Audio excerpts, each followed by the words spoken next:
kalung emas sing ana kulumu saiki wis malih dadi biru luntur kaya tresnamu luntur kaya atimu saiki kowe lali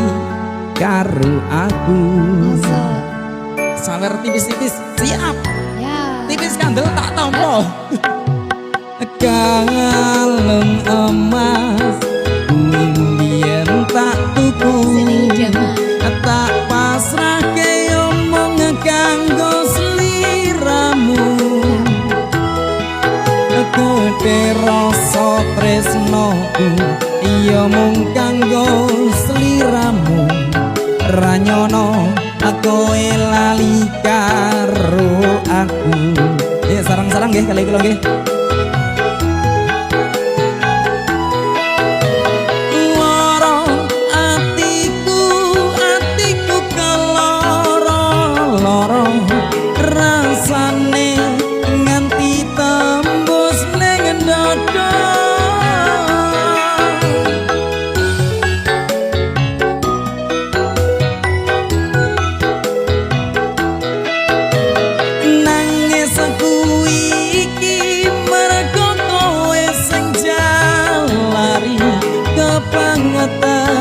apa salahku iki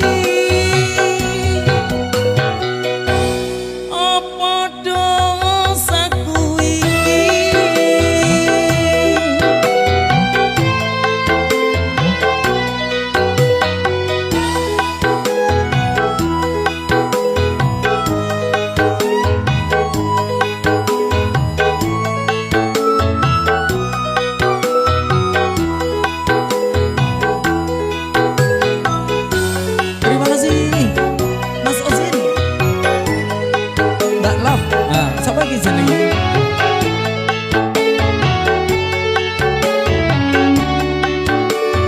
Pak Dinut, makasih Pak Dinut.